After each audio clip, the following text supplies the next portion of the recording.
Welcome. तो इस video में हम एक और नई पोएम को करेंगे, a tiger in the zoo. इसके पोएट हैं लिजेल नॉरिस, और पिछली जो 2 पोएम्स की वीडियोस मैंने डाली हैं उनके अंदर मैंने पोएट की जगह ऑथर कह दिया था। So please don't bother for that, वहाँ पर मैंने गलती से फ्लो में बोल दिया था, अब से मैं ध्यान रखूँगी। तो इस पोएम के पोएट हैं लिजेल नॉरिस। यहाँ पर पोएट ने कॉन्ट्रास्ट करा है टाइगर के लिए, जो कि एक जू के अंदर है एक टाइगर, और अगर उसी टाइगर को उसके नेचुरल हैबिटेट यानी कि फॉरेस्ट के अंदर रखा जाए तो वहाँ पर उसका बिहेवियर कैसा होगा, ये यहाँ पर पोएट ने बताया है। तो लाइन टू लाइन समरी को हम स्टार्ट करते हैं। First is he stalks in his vivid stripes the few steps of his cage on pads of velvet quite in his quiet reach। तो यहाँ पर इसको रीड करते ही हमें पता लग गया दैट जो टाइगर है वो अभी जू के अंदर है। He stalks in his vivid stripes, vivid मतलब डीप।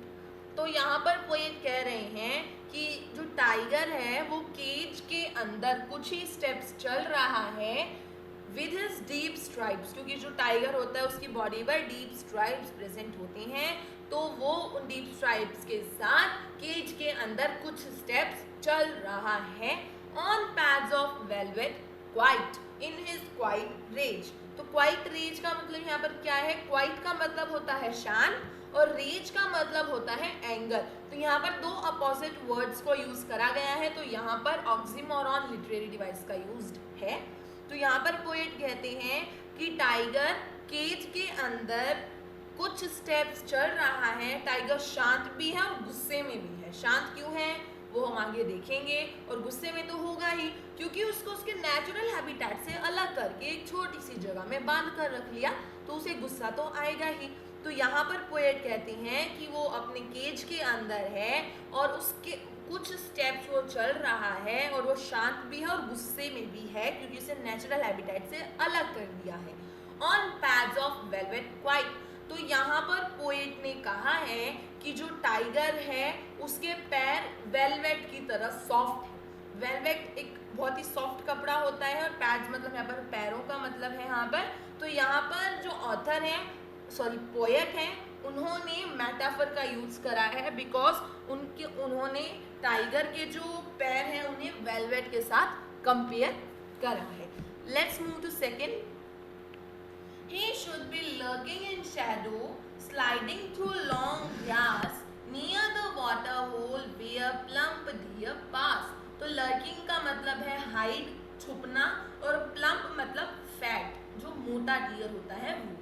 तो यहाँ पर पोएट कहते हैं कि टाइगर जो है वो लॉन्ग ग्रासेस के पीछे छुपा हुआ है, डियर के आने का इंतज़ार कर रहा है कि डियर जब पानी पीने आएगा तो मैं उसे पकड़ के उसका शिकार कर लूँगा। क्योंकि अगर कभी भी नोटिस करा हो डिस्कवरी चैनल्स पर भी आता है कि टाइगर पहले छुपता है, अपने जो शिकार है जो उसका प्रे है उसको देखता है, उसके बाद उस पर एकदम से उसके ऊपर जो है कूद जाता है और उसका शिकार कर लेता है। तो यहाँ पर यही बताया गया है कि जो टाइगर है वो लॉन्ग ग्रास के पीछे छुपा हुआ है वाटर होल के पास, कि जब प्लम्प डियर आएगा, फैटी डियर आएगा तो वो उसको पकड़ के मार देगा और खा लेगा। तो इस पैराग्राफ को समझ करके क्या पता लगा कि टाइगर जो है वो अपने नेचुरल हैबिटेट में है। पोएट ने यहाँ पर tiger in his natural habitat को बताया है। नेक्स्ट है he should be snarling around houses at the jungle's edge, bearing his white fangs, his claws, terrorizing the village। Snarling का मतलब है गुर्राना, फैंग्स का मतलब होता है टीथ। तो यहाँ पर भी नेचुरल हैबिटेट की ही बात करी गई है। अब ये विलेज के पास क्यों है यूँ सोच रहे होंगे, तो क्योंकि कंट्रीज डेवलप हो रही हैं, फॉरेस्ट काटे जा रहे हैं, वहाँ पर घर बनाए जा रहे हैं और वहाँ पर इंडस्ट्रीज एस्टैब्लिश करी जा रही हैं। अब क्योंकि वहाँ पर फॉरेस्ट के पास ही कुछ घर हैं तो बहुत ही चांसेस है कि एनिमल्स उधर एरिया में भी आ सकते हैं। एक तो हमने उनका नेचुरल हैबिटेट भी छीन लिया और वो गुस्सा भी नहीं होंगे, तो वो गुस्से दिखाने के लिए उधर आ जाते हैं। तो वो क्या करता है, हाउसेस के अराउंड गुराता है। वहाँ पर वो किसी का शिकार करने नहीं आया, वहाँ पर वो उन्हें डराने आया है, विलेज में जो लोग रहते हैं उनको टेरराइज करने के लिए आया है। एट द जंगल्स एज, जंगल के कोनों पर, यानी कि जो उसका जो जंगल की एज है वहाँ पर जो हाउसेस है वहाँ पर उन्हें वो डराने आया है, क्योंकि वो शिकार करने नहीं आता, वो सिर्फ डराने आता है। वो अटैक तब करेगा जब उसे छेड़ा जाएगा और उसे मजबूर कर दिया जाएगा। अगर तुम्हें कोई बार बार कुछ बोल रहा है, कोई तुम्हें मार रहा है, तो you will give him answer, तुम उसके अगेंस्ट बोलोगे ना, तुम चुप नहीं रहोगे। तो अगर उसको परेशान करा जाएगा तो वो भी उसके अगेंस्ट बोलेगा। वो किसी का शिकार करने नहीं आया, वो सिर्फ अपने डराने आया होता है। बेयरिंग विद वाइट फैंग्स, तो जैसे डॉग्स को अगर हम छेड़ देते हैं तो वो दांत दिखाने लगते हैं और आवाज़ निकालने लगते हैं थोड़ी थोड़ी, तो इसी तरीके से जो टाइगर है वो भी अपनी वाइट टीथ्स को दिखाता है और अपने जो पंचे हैं उन्हें दिखा करके डराता है। तो इसे रीड करके भी हमें पता लगा कि वो अभी भी अपने नेचुरल हैबिटेट में ही है। 4th पैराग्राफ देखते हैं। But he is locked in a concrete cell, his strength behind bars, stalking the length of his cage, ignoring visitors. तो यहाँ पर पोएट कहते हैं कि बट क्या हुआ, वो नेचुरल हैबिटेट में नहीं है, वो एक कंक्रीट सेल के अंदर, एक केज के अंदर बंद है, उसकी स्ट्रेंथ बार्स के पीछे बंद है, यानी कि वो अपनी चाहे अपना कुछ भी मतलब अपनी पावर भी दिखाना चाहे तो वो नहीं दिखा पा रहा है। क्यों? क्योंकि वो बंद है एक केज के अंदर, वो दिखाएगा भी तो कोई फायदा ही नहीं है। Stalking the length of his cage, जो उसका थोड़ा सा एरिया है केज का उसके अंदर ही वो घूम रहा है, इग्नोरिंग विजिटर्स को इग्नोर करते हुए। अब मान लो तुम जू गए, वहाँ पर टाइगर देखा और सबको बता रहे हो मैं तो टाइगर देख के आया, बट अगर नेचुरल हैबिटेट में जाओ और सामने टाइगर आ जाए तो हमारे तो होश ही उड़ जाएंगे कि भाई टाइगर आ गया, कि हमें खा ना जाए, तो डर लग जाता है ना, हम उसे फेस नहीं कर सकते। तो इसी तरीके से टाइगर को पता है कि मेरी यहाँ पर स्ट्रेंथ दिखाने का कोई फ़ायदा नहीं है, क्योंकि मैं बार्स के पीछे बंद हूँ, अगर मैं कुछ करूँगा भी तो उन्हें कुछ लगेगा ही नहीं। तो इसीलिए वो इग्नोर कर रहा है विजिटर्स को और उसके जो केज है उसके थोड़े से एरिया में वो चल रहा है। तो लास्ट पैराग्राफ है, he hears the last voice at night, the patrolling cars, and stares with his brilliant eyes at the brilliant stars. तो रात को जब वो सो रहा होता है अपने केज के अंदर, यानी कि वो अपने जू में ही है और केज के अंदर जब वो सो रहा है तो उसे आवाज़ें आती हैं, उसके आंखों के अंदर लाइट लगती है। कैसे लगती है? क्योंकि रात को पुलिस जाती है, चेक करते हैं और अंदर भी सिक्योरिटी के जो लोग होते हैं वो चेक करते हैं कि कहीं कोई केज खुला तो नहीं रह गया या फिर कोई मतलब एनिमल बाहर तो नहीं है। तो ये चेक करने के लिए वो जाते हैं और हाई बीम रेज को यानी कि लाइट्स को वो यूज़ करते हैं चेक करने के लिए। तो अगर उसकी आइज़ में लगेगी तो उसे इरिटेशन तो होगी, तो वो रात को भी उसे मतलब चैन से नहीं रहने दिया जा रहा, वहाँ पर भी उसे डिस्टर्बेंस हो रही है। तो जब वो उनसे परेशान हो जाता है और आसमान में देखता है तो वो अपने ब्रिलियंट आइज, क्योंकि अगर कभी टाइगर की आइज देखी हो तो बहुत ही ज़्यादा शाइनी, बहुत ही ज़्यादा अट्रैक्टिव होती हैं, तो अपनी ब्रिलियंट आइज से उन ब्रिलियंट स्टार्स को देखता है और स्टार्स को देख करके उसे अपने नेचुरल हैबिटेट की याद आ जाती है। बिकॉज सेम ही स्टार्स वो अपने नेचुरल हैबिटेट में देखता था और सेम ही स्टार्स वो यहाँ पर भी देख रहा है। तो यूजिंग स्टार्स वो अपने नेचुरल हैबिटेट को याद कर रहा है। यहाँ पर होती है हमारी line to line explanation finish. अब हम बात करते हैं लिटरेरी डिवाइसेस की। तो फर्स्ट है पर्सोनिफिकेशन, क्योंकि अगर आपने देखा हो तो टाइगर के लिए ही यूज करा गया है।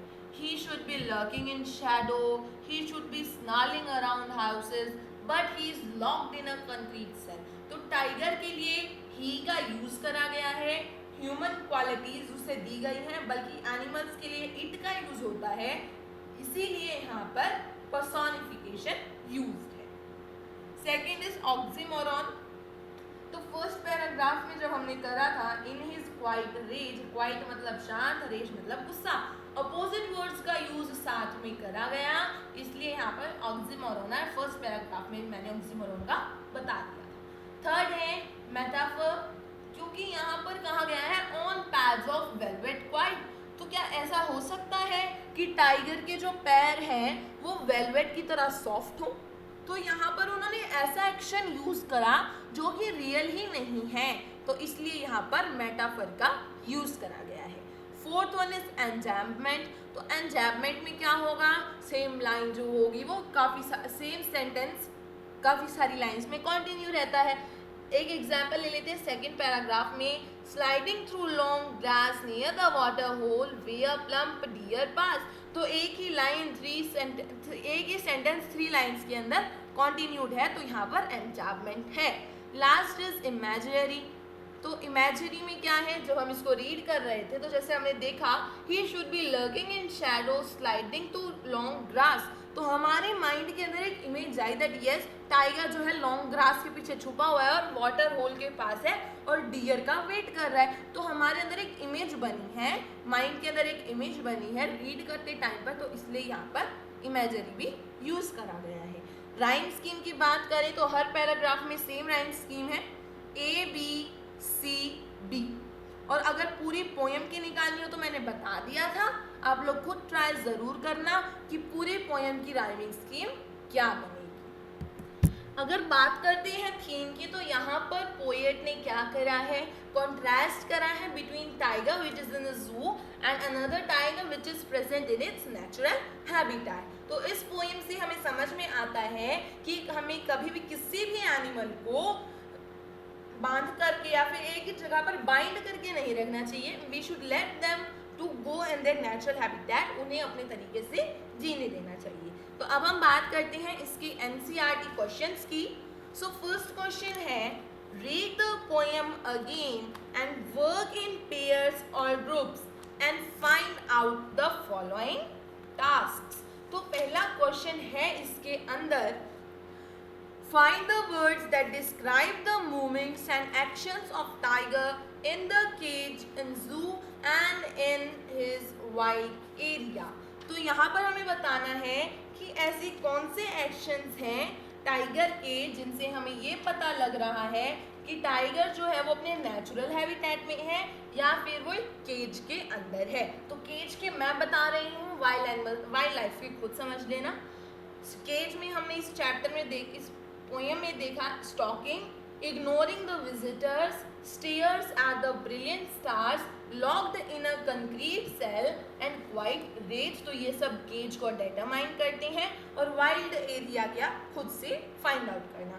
सेकंड में कहा है, find the words that describe two places and arrange them in columns. तो केज और वाइल्ड को जो डिस्क्राइब कर रहे हैं वो बताने, few steps of his cage, concrete cell, behind the bars, visitors। तो ये सब केज को डिटरमाइन करते हैं। दोनों पार्ट्स के अंदर वाइल्ड का आप लोग खुद ट्राई कर लेना, हो जाएंगी।